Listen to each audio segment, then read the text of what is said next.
All right, today we're headed to a place you probably think you know, Canterbury. But we're going to peel back that postcard perfect image, you know?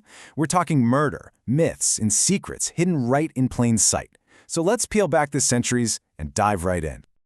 I mean, look at this place. We've all seen pictures of this magnificent cathedral, a true masterpiece of Gothic architecture that just dominates the skyline. But its stones hold stories that are far more dramatic than you can possibly imagine. A brutal assassination that shook a continent, a long-lost royal tomb, and the quiet prayers of a forgotten queen who, you could argue, changed the entire course of English history. And yeah, it's really no wonder.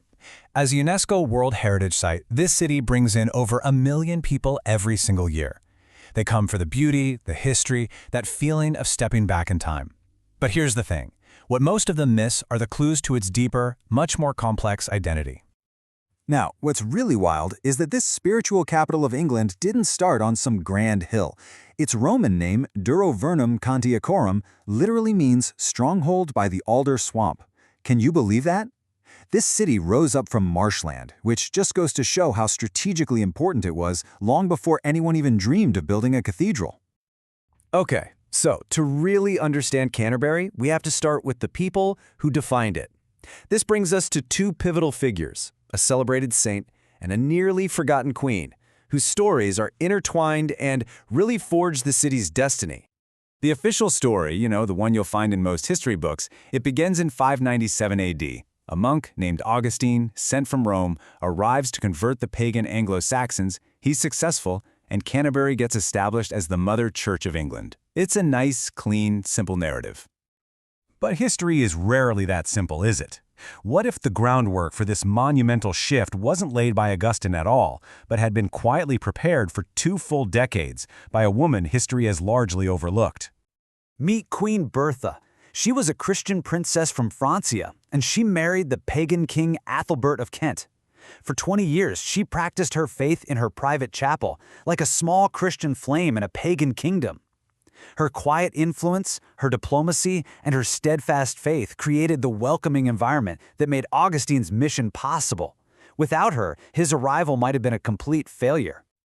All right, now let's fast forward about 6 centuries to the event that would sear Canterbury into the world's memory forever.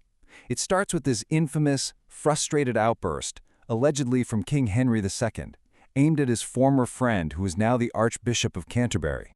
Taking the king's words to heart, 4 knights murdered the defiant Archbishop Thomas Becket right inside the cathedral in 1170. This sacrilegious act sent shockwaves across all of Europe. Becket was almost instantly declared a martyr and a saint, and his tomb transformed Canterbury into one of the most important pilgrimage sites in the medieval world. It even inspired Chaucer's famous tales. And what about the killers? They were probably expecting a reward, but instead, they became outcasts. The Pope himself ordered their penance. They were to serve as crusaders in the Holy Land for the rest of their days. A grim end to a story that began with a king's angry words.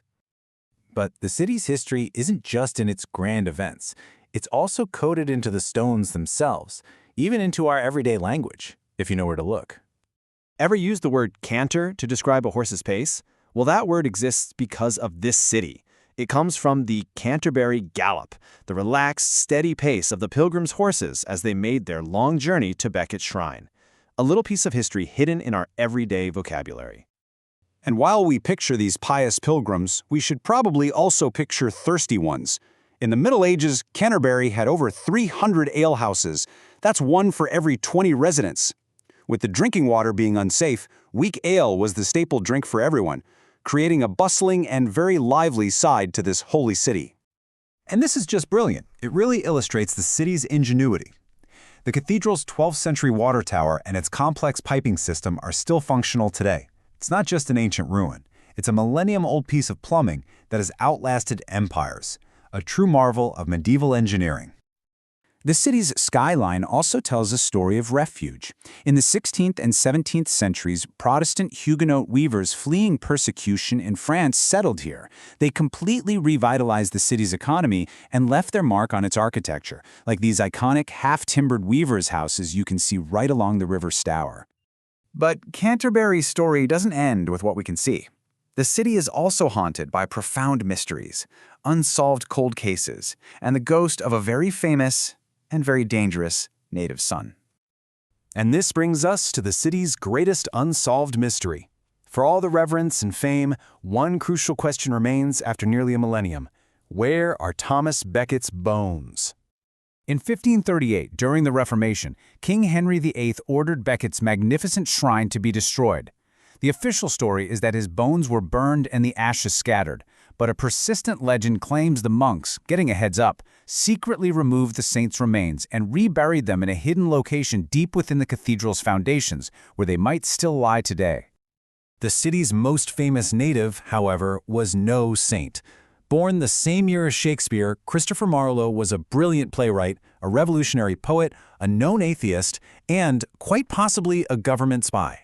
His life was as dramatic as his plays, and it ended abruptly at age 29, stabbed through the eye in a tavern. The official report called it a drunken fight over the bill, but was it? Or was it a state-sanctioned assassination to silence a spy who knew too much? The mystery of Marlowe's death is a conspiracy theory that endures to this day. So all these stories of faith, murder, mystery, and rebellion, they aren't just relics of the past. They are the living legacy that continues to shape Canterbury's identity today. This is a city defined by resilience. It survived the Black Death that wiped out much of its population. It endured the turmoil of the Reformation, and in 1942, during the Baedeker Blitz, a series of WW2 raids targeting cities for their cultural significance, Nazi bombs rained down, destroying much of Canterbury. But the cathedral, its spiritual heart, miraculously survived almost unscathed. And that's the real story. Canterbury is a city built on more than just Roman foundations. It's a city whose global fame was forged by the echoes of a single brutal murder, and whose very existence as a Christian center was made possible by the quiet, persistent prayers of a forgotten queen. It really makes you wonder, doesn't it? Look around your own town, your own city. Beyond the familiar streets and buildings, how many forgotten stories and hidden secrets are just waiting to be discovered?